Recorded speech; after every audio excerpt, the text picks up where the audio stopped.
first thing when I started researching this damn aircraft, it was how, so I Googled TR3-b, as you do. And then I only obviously looked at the first page of Google, because the second page, I think, is just evil on the second page.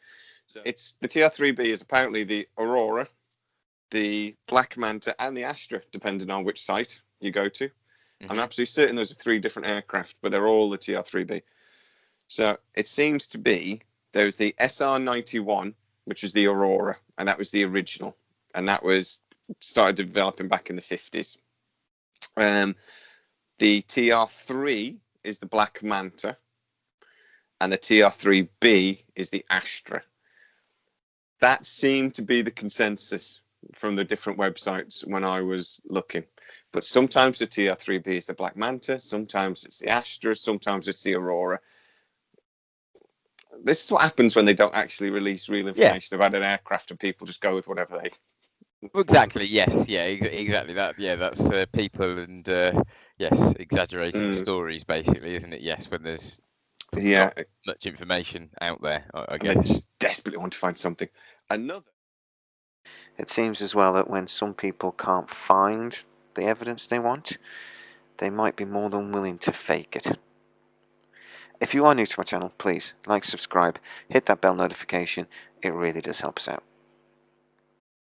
Another thing is that another version I found is that the Aurora is the project name of a series of aircraft. So that's a possibility as well. And I should also say that when Ben Rich was asked about the Aurora, he said that was the code name for the Blackbird. It's got nothing to do with any special aircraft we don't know about. It was the project name. Yeah, it was the project name for the financing that they would have given to the limited information that they would given about a black budget operation. When they're discussing Blackbriar in Congress. Oh, I forget the Bourne Identity or the Bourne trilogy. Yeah, but very similar to that, I imagine. Oh, this is Aurora. This is a communications black budget. Yeah, exactly. We need this. Doesn't really work. Finance. We want to put that to one side. Let's talk about this. Yeah. I imagine that it might be like that, maybe. Yeah. Please don't ask too many questions. How much did it cost? Oh well, what? How long's a piece of string? Yeah, actually, with anything with the Pentagon, we know from our 9/11 series when they've lost trillions. How much did this cost? Some. We didn't really write it down. The worst thing is the bigger hole that they have now admitted exists than the hole that disappeared on 9/11. Yeah, it's like 22 trillion they can't account for. How much money is that? I can't even imagine 22 trillion. The thing is that's pretty much what their job is to account for where all the money is being spent within the military. Like that's what that part of the Pentagon does. Right. So the TR3B. The stuff I can find is obviously we've seen all those really famous images of the triangular vehicle. Yeah. I saw there's a YouTube video going around today, and it says the truth about the TR3B. Very dramatic. And then he's got like a collage of the images. And he's got that one image of the TR3B sat on an aircraft carrier. I'm not watching that video. He's obviously not moron. It's a faked video. It's a very clever faked video, but it's a faked video. Yeah. So the basics: this nuclear-powered triangle, a plasma-filled accelerator ring on the 3 corners of the object that create a magnetic field disruptor. So they call it the MFD engines. It's a pressurized mercury-based plasma, 250,000 atmospheres, rotating at 123.15 degrees, 50,000 revolutions a minute, that can reduce the aircraft's gravitational effect by 89%.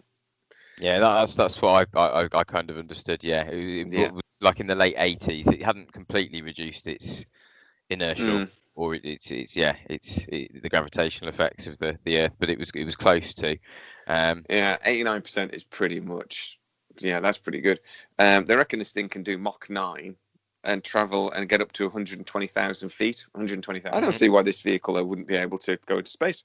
It's probably due to the fact that it's only reducing the gravitational effect by 89%. So you still have roughly 10% the effect of gravity and the inertial effects, and obviously humans are still susceptible to G-force, aren't we? So you could only do 10 times in that potentially than what you'd be able to withstand in a normal aircraft, a normal aeroplane, under tight turns and whatever, at high speed. Yeah, I could understand the inertia and the speed thing, but I don't understand why it wouldn't be able to do that last little bit and actually go into space and break orbit. It's there's a thing with the rockets, and well, I mean, 120,000 feet. It's pretty much space. That is pretty much the edge of the atmosphere, isn't it? Anyway, I don't. Most of our radar systems have a ceiling of about 80,000 feet. Yeah, that's which is why this would be so good, really, because I mean, most modern radar systems don't really go above that. So I mean, because aircraft can't go above that, you have to have. Then it's the space-based radar systems, which actually literally physically point up. But even which we track satellites with and things like that. But aircraft don't fly this high.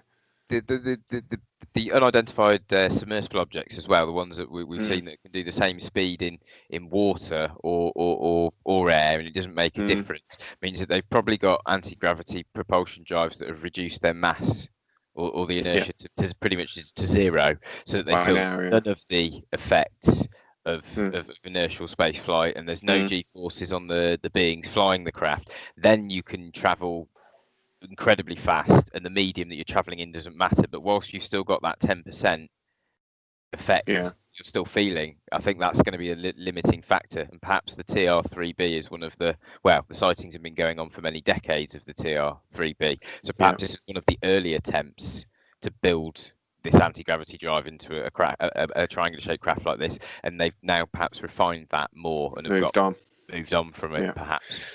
Well, in another episode, we were talking about the Tic Tac videos that have come out now, and we think that might be, I'd love for it to be aliens, but it could also just as easily be a drone or something, the next gen from the TR3-b. Now, right, so for one thing, let's just talk quickly. Remind me, we'll come back to that in a sec. Okay. The first question is, would they build this vehicle, this aircraft? We've got the U-2 that was developed in 1956. Right? The U-2 initially, a lot of people went against it because they said, well, we've got satellites now, we're launching satellites, do we really need a spy plane? And they really quickly realized, yes, you do, because satellites can't really be reorientated. A satellite pretty much has its route. It goes that way and it takes pictures of this. So they're really good if you know where there's a base or you know where there's something and you want to regular it and you want to keep an eye on it. If you then need something else happens, it's very difficult and expensive to then reorient the satellite.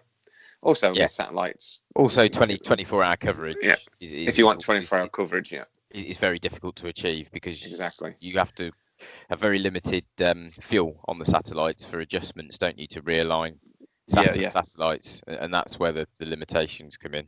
Yeah. So what you need is an aircraft that you can fly into an area really quickly and adapt. But that aircraft needs to be able to avoid either radar or anti-aircraft missiles. So this is why the U-2 became famous, because it flew so high the missile systems couldn't get to it and the interceptors couldn't get to it. But then they developed a new missile system and shot a couple out of the sky. Yeah. So in the 60s, they developed the SR-71 that was capable of flying over Mach 3. Nothing can touch the damn thing. It's still the fastest aircraft ever built that we know of. Dun, dun, dun. But given how long ago its conception was and how long ago it was built, do you really think that's the best they've still got? Well, exactly. I mean, the U-2 is actually still in service. The SR-71 isn't. The SR-71 is incredibly difficult to keep in service. It's an incredibly difficult aircraft. I mean, the damn thing leaks constantly, and it's cutting edge.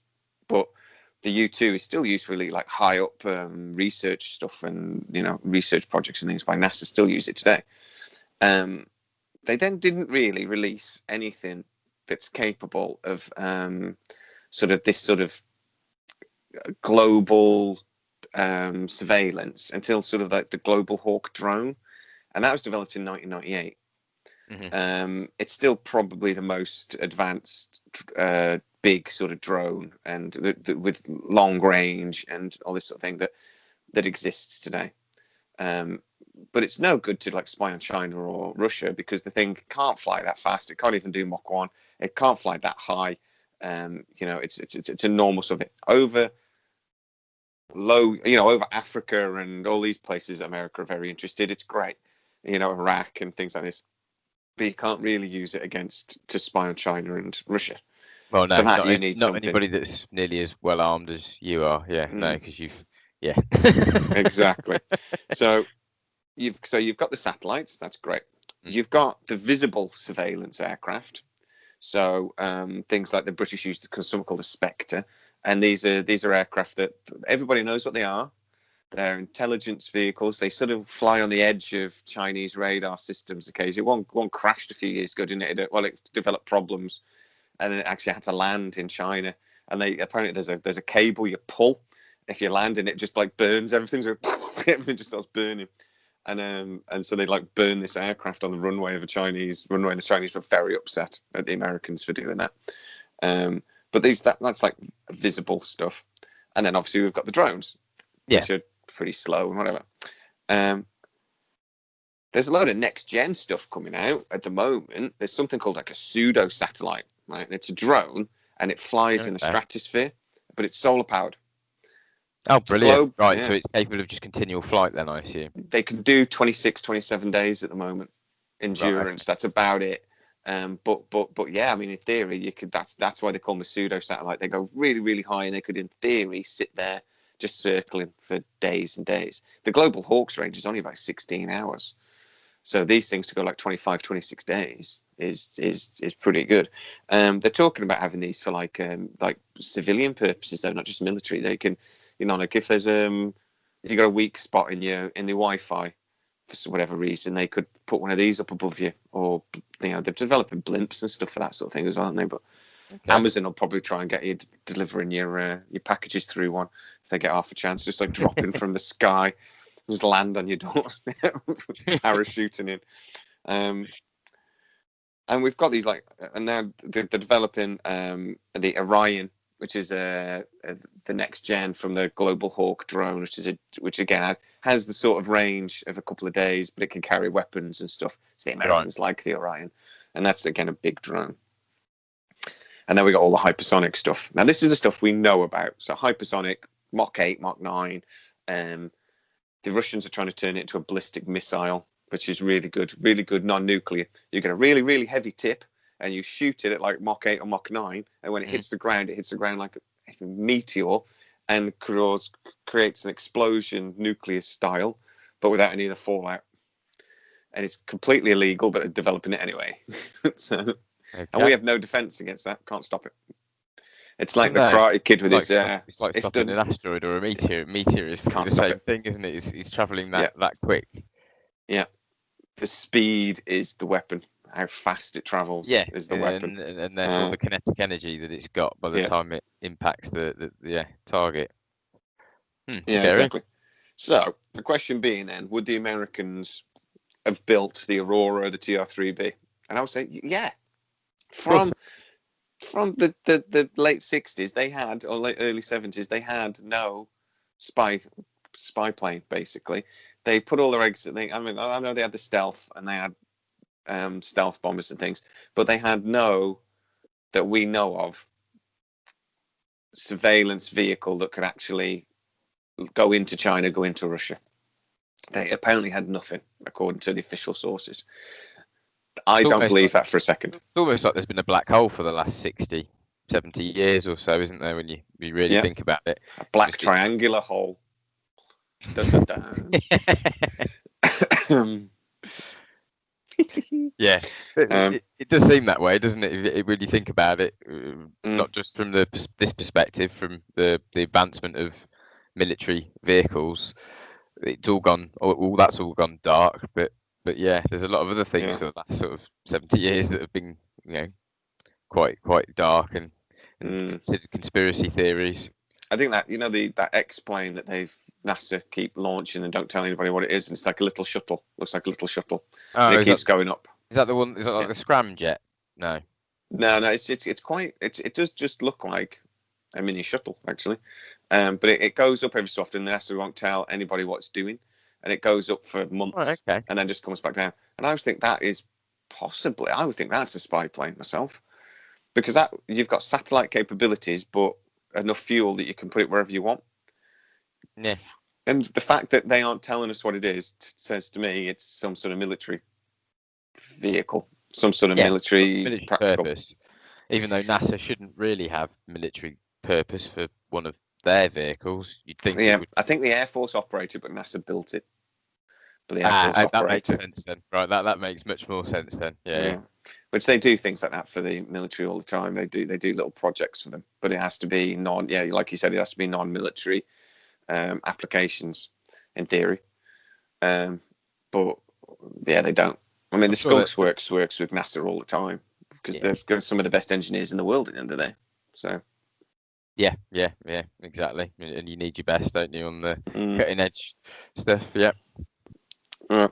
So the Tic Tac video could be next gen drone technology, and I think it would make sense that they would try to test that sort of technology against their own Air Force. You would sort of drop it in and see if your planes can track it. Yeah. You know. So I always found it funny that the Americans released these videos and then said we don't know what it is, and I thought that's odd. They're so used to lying. That's odd. And then I started seeing these patents start to appear, right? And it's Salvatore Pais, P-A-I-S. So I'm going with Pais is his name. Yeah. An inventor. Quite how to pronounce his surname myself, to be honest, but no, Pais, whatever. Anyway, so 2018, they initially put these patents in. Yes. They've then fought it for years, and they've just recently, in the last couple of months, been granted these patents. Now, to be granted a patent, you have to show that the technology is viable, exists, and potentially is operational. And they called this operable. The lawyers said this technology is actually operable. Yep. So, what's technology? I hear you say. Dun, dun, dun. It's basically. Well, the one vehicle he said he's done is that there's the hybrid aerospace underwater craft. And it's exactly what you discussed. A vehicle, triangular shaped, that can travel between air and water with no difference. No effect. Which would indicate to me, like I said before, that they've managed to get rid of 100% of the mass and the inertial effects of the craft and its occupants. Yeah. And when you look into the patent for this, it's very interesting, isn't it? That it basically says exactly that. That it reduces the mass of the vehicle to pretty much zero, doesn't it? By creating a basically like a vacuum or like a vortex. They call it creates a quantum vacuum. They call it vacuum. It's the high energy field generator, which the lawyer said is operable. Yeah, it creates a quantum vacuum. They've also got a patent by the same guy for a room temperature superconductor. Yes. Now that's a game changer. Yeah, that is a game changer. So, I mean, if you can have a superconductor that you don't have to. When we mentioned the black man, they believe that the lights that you see in the three corners of the TR3-b are this pressurized mercury-based plasma. You have to pressurize it to 250,000 atmospheres. You have to rotate it. You have to super cool it. I believe. And super cool, super cooled. Yeah. With this superconductor, all that stuff goes away. All those problems go away. You all of a sudden don't need. But that is incredible. A lot of the stuff we're talking about. It's the pressure and the cooling that creates the superconductivity and the superfluidity of the ferrofluid that they're rotating in these donut objects to create the level of energy and the storage of that energy that's required to alter the fabric of space-time. Yeah. Now, I was always under the impression that the Aurora TR3-b also had another one in the centre as well as the three on the points. Yeah. And the one in the centre was the one that was like the larger one that was responsible for most of the like 80% odd of the anti-gravitational effects, and then the ones on the three corners were smaller ones that were more used for just stabilising the craft. Yeah. I believe as well. Yeah, that would make sense, wouldn't it? Because this thing would. I mean, you can imagine controlling this thing when you remove the gravity from it. Any little amount of energy is going to. You know, I think spinning this thing like a top. If you try to put too much of a turn on, I imagine controlling it is a bitch. It must be, must be so fine. And that's another thing that leads me to think that it's possibly the Aurora TR3-b is quite an early design of it, with early technology of the anti-gravity propulsion system, and they needed the 3 stabilizing things on the tips of the triangular shaped craft, and that was maybe that was why that shape was perhaps chosen to stop any rotational. Yeah, and maybe the Tic Tac. I don't know. The next gen of that, and doesn't need it anymore. Yeah, perhaps. Yeah. So these patents came out, and they were granted, widely reported in April 2019. So these patents are true and they are accurate. There's a load of other patents that go out there that TR3-b patent, but there's this guy, John Quincy St. Clair. That was it. So we'll do an episode on that guy because he released lots and lots of patents. None of them were ever granted, but I see this patent for the TR3-b knocking around a lot, and. The American government. I actually argued with the guy not long ago, saying the American government wouldn't patent this technology. They wouldn't, because they don't need to. They would classify it, and once it's classified, that gives them the protections of a patent. Yeah. So why would they patent it? It doesn't make any sense. Well, but were his patents? None of his patents that he's actually submitted, have any of them actually ever been approved based on observable evidence and creating? So, but these patents by Salvatore Pei are genuine, they're real, and they have been granted. So, and like I say, when they initially were rejected, the Air Force lawyer came back and actually they used the word operable. And that's huge, because that means this technology isn't just real, it works. Yeah. So it's not a theory, it's not a theory, it works. Yeah. Although the fact that initially the patent office wasn't interested in it, and it took a letter from a senior military figure to verify the patent application. It does make you wonder whether they did meet the normal proof requirements at the patent office, or whether the military went, well, we think the Chinese are building these. We need you to grant this. We want to, you know what I mean? We need to play around with this and get catch back up to the Chinese. I actually have I was wondering whether it's all misinformation. So my thinking was, Tic Tac videos come out.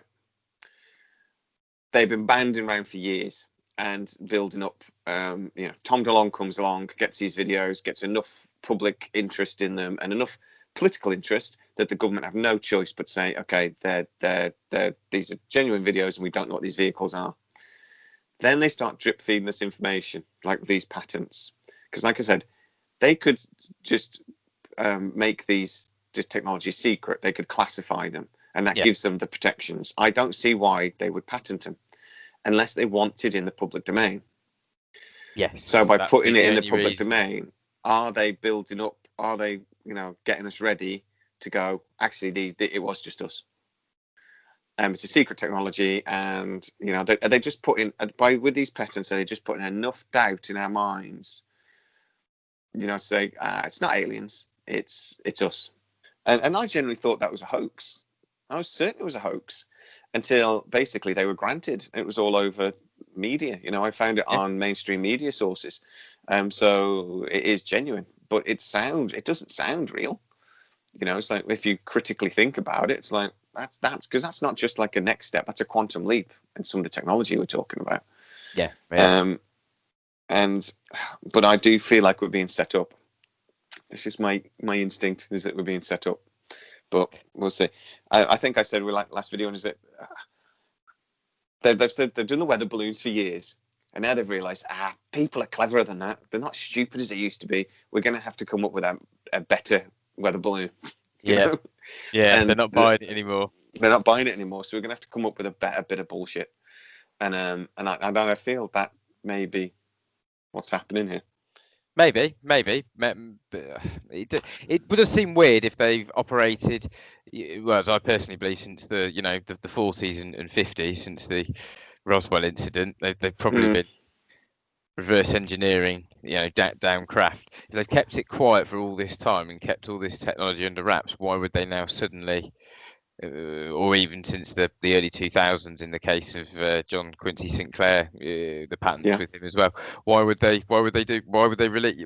Yeah, unless it's just to put disinformation out there, and that maybe John Quincy Sinclair is really just a CIA operative that's just putting a load of disinformation patents out there that never get granted. So people are more wary to put that enough technology doubt. exists, enough doubt in people's mind. I don't know. It does seem weird though. Why would they do it after years of secrecy? Yeah, I just think it's because it's put enough doubt in my mind. You know, I was convinced the Tic Tac video, there's no way that could be man-made. No way. And now even I'm going, oh, God, maybe it is. Maybe it's just a drone. If it is a drone, we should all be really scared, because that is seriously high tech. I mean, that's not even next gen stuff. That's beyond that, you know. The Americans just admitted, the Air Force in America just admitted they have got the next gen fighter, and they've built one, and he said that they've actually gone from development to flying within a year, and that's breaking all records, and it's amazing. But it is still, you know, a fighter with a jet engine and whatever else. Yeah. This technology, if they've got it, makes that completely obsolete. Why that? I don't know even know why they're bothering developing it if they're about to tell us that this thing, you know, exists. This technology exists. Well, they've still got to play the game, I suppose, in order to keep the real new propulsion systems and the new technology secret. As technology wins a war, then you have to keep the front up, don't you? You have to keep the front up to the rest of the world that this is the next gen fighter that's still jet engine based, and it's probably not cost that much to develop because they probably just used old jet engine technology, old aircraft designs that Lockheed have had in the locker for many years, etc. When really most of the money's being piled into the black budget op that you're not told anything about. That's probably a bit of that. I also think there's a little bit of that with NASA to an extent as well. Okay, so Sightings, 1989, the Belgium UFO wave. Yes. Now, we live near Cosford, and Cosford's to do with this. So there's the Cosford sighting. It's large triangular vehicle went swooping across and was seen by a couple of military guards, beam and light and thing. On the same night, triangular vehicles were seen flying across Belgium. F-18s went up, chased it. Within 2 or 3 seconds of them getting up to it and like sort of catching up with this thing, it was gone. Whoosh. Piff, puff, poof, gone. And that was in November 1989. Project Condign by the MOD, the British MOD, research from 1997 to 2000, and they recorded 10,000 sightings. Defense Intelligence Staff, or the DIS, concluded that some of them were balloons. There's a lot of balloons, 10,000. Some was ball lightning, which is actually a thing. I mean, we didn't realize until quite recently, sometimes lightning goes up as well. And that was quite in the last 20 years or so, we never knew lightning did that. And ball lightning was considered, pseudoscience until like 20 years ago. And we realized, actually, no, it does happen sometimes. It's weird. These balls of plasma. But they also concluded that the presence of UFO is indisputable, but they are not hostile or any type of threat or under any observable control. So said that basically that it's a very British way of saying yes, UFOs are real, but they seem lovely and they don't seem to be a threat. Yeah, that is a very British way of saying that. Not hostile and not under. So they didn't think there was any sort of maliciousness to what they were up to, sort of thing. So March 30th, 1993. There was sightings again all over the southwest of England, and that again was Cosford. Again included Cosford. There were sightings there as well. They all cited large black triangular vehicles. They were seen by multiple witnesses, and I mean, with the Belgium thing, it was seen over England, and then it was seen over Belgium. Next is Russia, basically. So if this vehicle was coming out of England somewhere and flying in that direction, I don't know why it was seen so much. They messed up that, but maybe that was early test flights. It would have been, the time frame would be about right. The vehicle was brand new. I mean, perhaps things don't always go to plan. You might be doing a test flight, something goes wrong, you end up having to fly over a bit of land that you weren't intending to fly over rather than the sea, or much more rural area. You end up flying over a city by mistake, or who knows? But it could happen quite easily, I imagine. Now there's crap loads of false sightings. I see videos and images of this aircraft shared on Facebook occasionally. Is this an exciting new next-gen fighter? Perhaps this is the 6th-gen fighter they keep talking about at the moment on the news. Nope, it's the Talon from the movie Stealth, with the very beautiful Jessica Biel in it. A movie that bombed. Not many people saw. So some idiots on Facebook think they can just share these images and will con somebody. And the internet is full of fake images of the TR3-b. I mentioned the aircraft carrier video. There's lots and lots of images. There's one, some guy took a load of photos. I think it was the TR3-b in trouble over Nevada, and it was smoking. It might be genuine, but the problem is with CGI nowadays, you can't bloody tell. But there's lots and lots of images bouncing around, and I suspect a lot of them are false. Mainly because if this vehicle flies the way we think it does and has this ability to generate a magnetic field the way it does, I think if they didn't want us to see it, it would be very, very easy for them to make sure we never saw it. This vehicle could even potentially have, ability to warp light or this sort of thing, which means it, just talking about this with the TikTok videos and things and the UFOs, alien UFOs, they might be able to cloak, basically. This could have a similar, it might not be able to cloak necessarily, but we might not be able to see it well.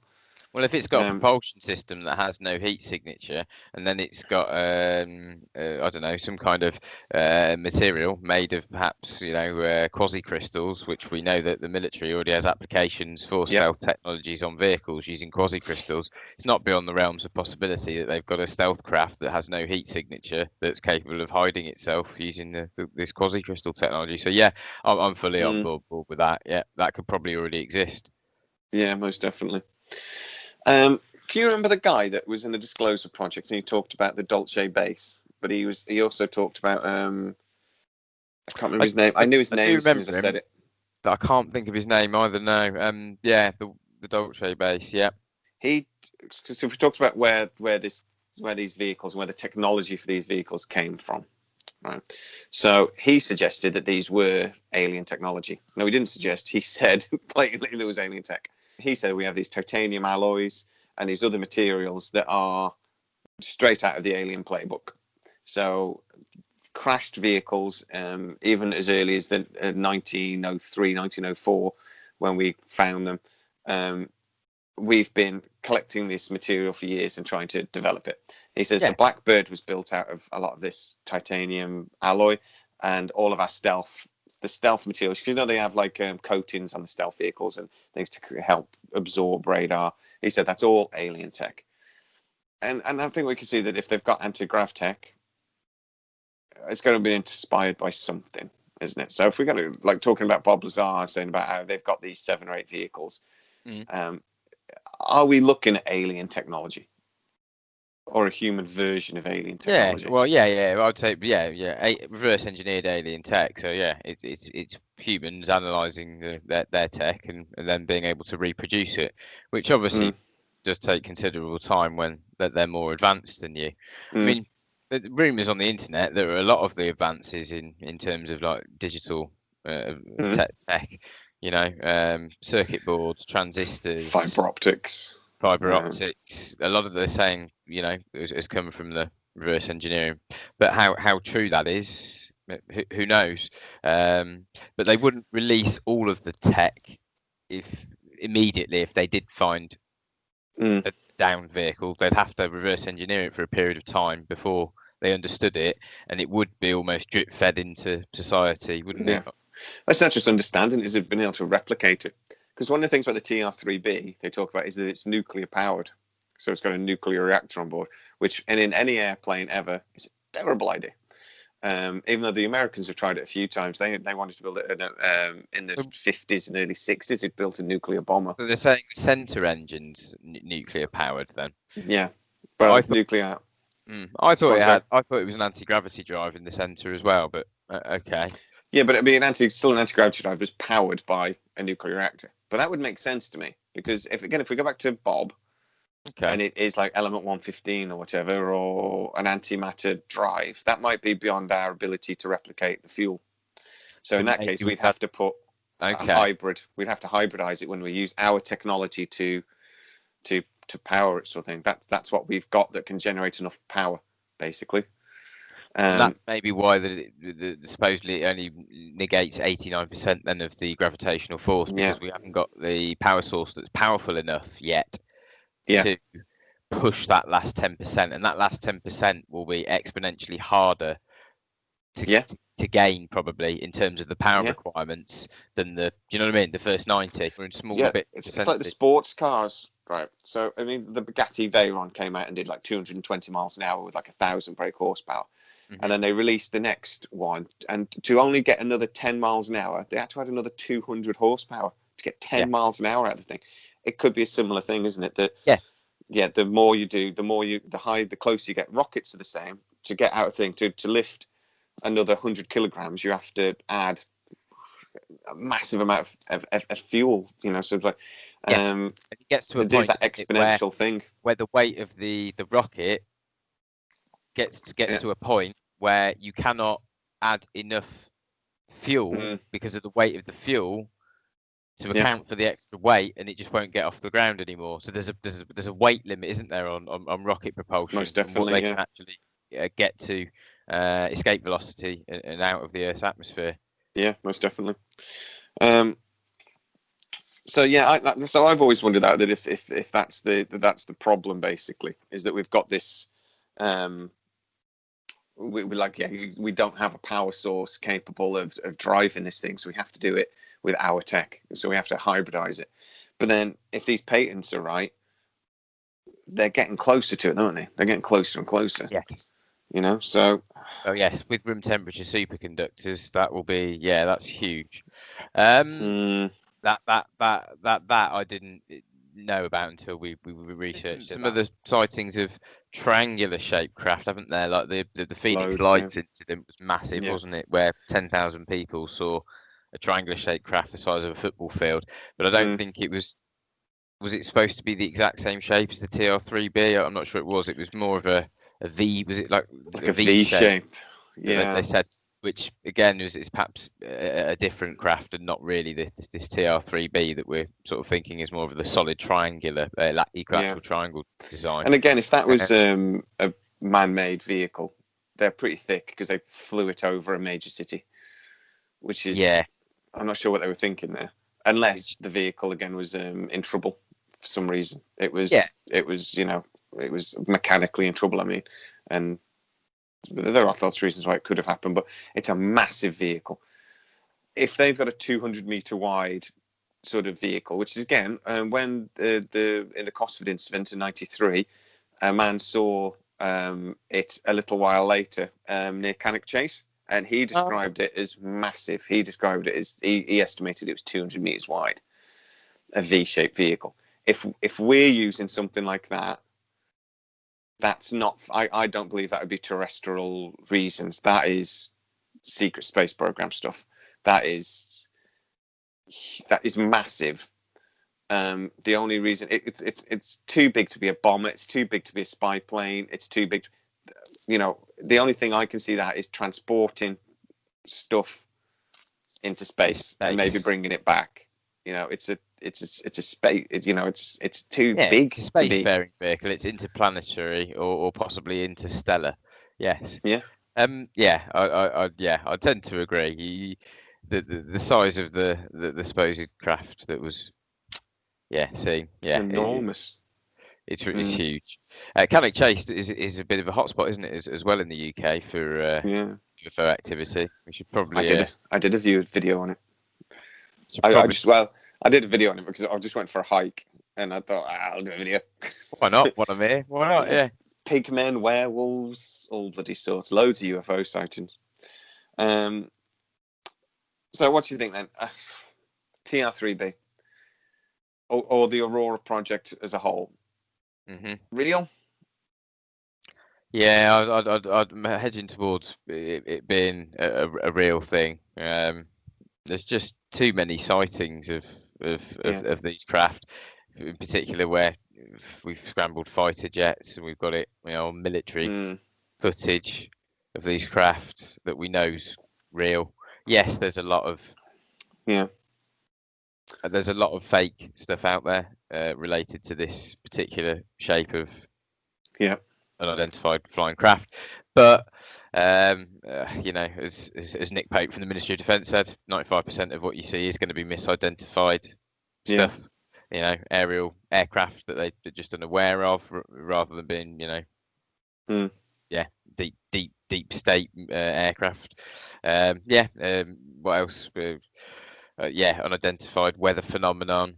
But there's that 5% that are these real metallic aircraft being tracked.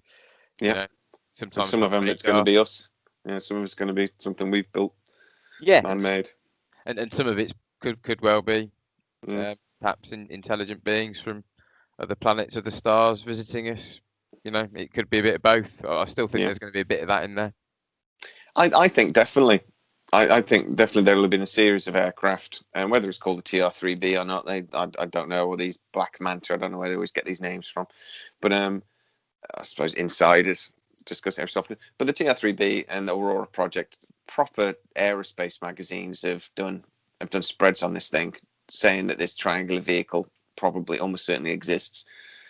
I think there's definitely a military application and military need for this vehicle. The Americans aren't afraid to spend money on projects like this.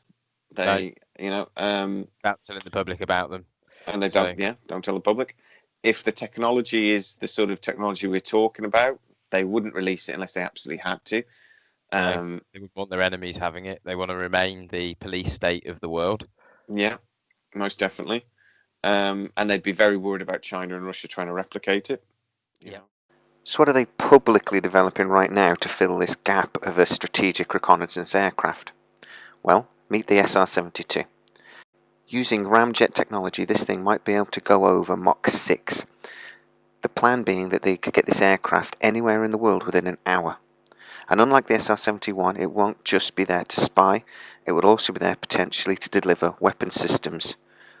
So the SR-72 will be able to fly incredibly high, incredibly fast, easily being able to outmaneuver any current air defense system, right up until Russia and China design a ramjet missile system, which is already well in development.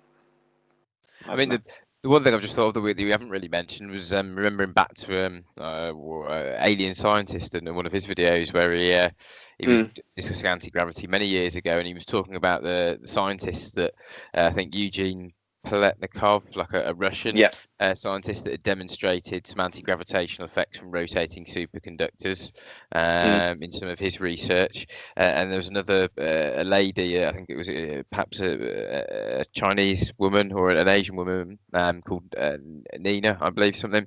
And again, she'd done something on rotating superconductors and anti-gravitational effects, and then just basically disappeared from scientific research and into black budget. Gone. And that seems to be what seems to happen to anybody that goes into other propulsion methods other than what we've been using for the last 60-70 years. They go into an underground base somewhere. Well, they just go into dark research, and you just don't ever hear about them again, or ever see any scientific papers posted online by them, or they just go dark. Well paid. Yeah, but they're probably very well paid. Yes. But all those things we're talking about, wasn't it the late 90s? We're talking about there, so that's 20 years ago. So where are they at now? It's not even the late 90s. I think Eugene Paletnikov research might have been the early 90s, or it goes back even for So it's going back 30 years. 30 years. Yeah. That's kind of my point with the Skunk Works as well. That they built the U2 in 56, the SR-71 in 64, the Global Hawk came out in 98. What the hell have they been doing? Exactly. And if there's a lack of official officially released new aircraft in that time period, it's obvious that they've been working on something with all the money that they've been getting from the American taxpayer. Yeah. Obviously, they were doing a lot of stealth. You know, they were. You know, the Americans put a lot of effort into stealth technology, far more than anyone else. You know, but maybe that's because they had the alien tech to actually make it work. But it seems to me that, like I say, there's a massive gap in their capability that they would want to fill, and the TR3B would fill it. I would say I'm actually 100% certain of an aircraft like this exists, and I never go 100% ever. But I'm absolutely certain it exists. Yeah, I'm up there as well. I'm pretty sure something exists. Yes. Yeah. And it's just what is now, though. I very much doubt the TR3B that would have been developed probably in the 90s is still flying today.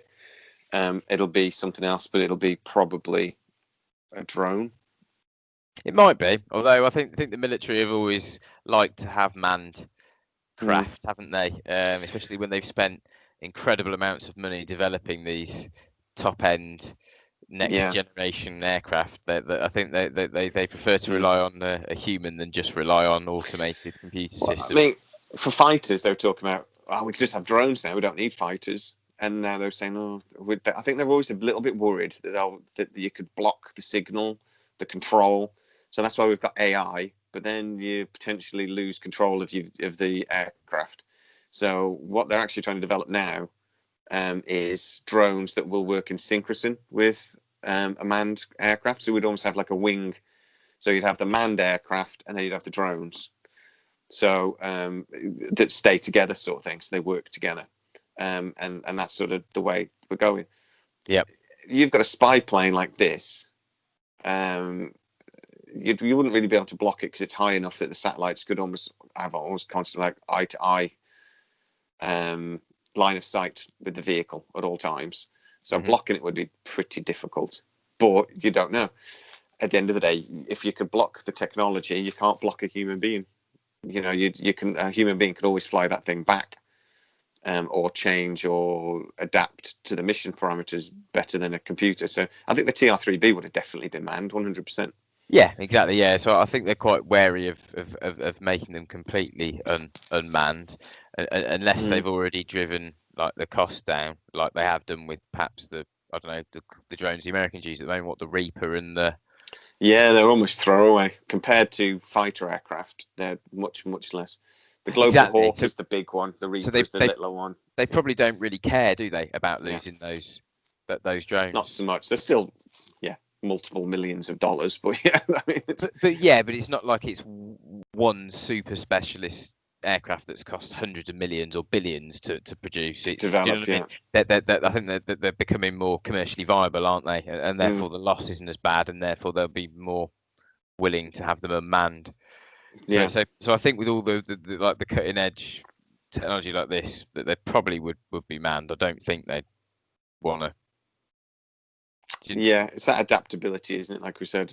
Yeah. Although saying that, the automated systems and computer systems are getting probably that good nowadays, especially in the cutting edge systems that are beyond what's commercially sort of known to us now. That maybe they are now willing to put that trust in computers and AI. If you've got a system, I mean, a lot of the drones though, they fly home on their own. They'll have an operator on when they're doing the mission, but then they just press a button as they speak to tell it to fly home, and it just comes home on its own. An AI on something like a Tic Tac, if that was a drone, you could do that. You could have it controlled on mission, but then if ever there's signal lost, it just programmed to come home, and it would just come home on its own. And so maybe next gen wouldn't be manned, but I think the TR3B 20 years ago would most definitely have been. Now probably not. It is worrying. Have you seen that movie Stealth with Jessica Biel? Yeah. Probably isn't that great a movie. I wouldn't imagine. Oh, it's terrible. I can't remember it that well, so it doesn't. That was exactly what we're talking about, though. They had the new modern fighter aircraft, and they had a drone. And they were the bulk of the movie is about trying to prove that the pilots are better than the drone, and the drone just kicked their ass. But then the drone got struck by lightning and went crazy. and that's basically the film. They had to try and shoot it down. But the drone was the hero in the end, if I remember correctly. Anyway, but it's all right. But nobody watched it. It bombed. So then people obviously, but somebody has physically though took that clip out of the movie and then pretended that they've got some secret footage, and that pisses me off. Well, yeah, of course, because you've seen through the roost because you happen to watch the film that not many people have watched. Yeah, I'm a massive geek. But unfortunately, his fake video will probably catch quite a few people out. Yeah, it did. And then the comments, they'll realise, and then that will then put them off the next video that's actually real footage. But they'll go, "Oh, I got scammed last time. Nah, I'm not believing that." Boom, gone. Yeah, exactly. And that's how disinformation works. And we all fall for it far too often. All right, then, mate. Thanks very much. Well, we're still slowly moving towards the secret space program that we mention every week, but we are moving towards it. Yes. This is all part of it, right? This is all part of that secret space program that we keep talking about. It's all heavily linked, isn't it? Yes. Yeah. It's because we are talking about the technology and these baby steps towards to where we think they are now. And the TR3-b is potentially part of that, to be honest. So, because of the technology it uses. So we are moving towards it steadily. All right, mate. So thanks so much. I'll see you next week. Yeah, see you next week.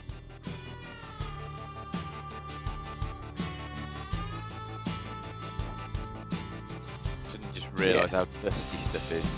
You've dusted for a few weeks. You've only lived there 2 weeks. Well, how can you have not dusted for 2 weeks? Not. What you mean is you've not dusted. Yes, correct.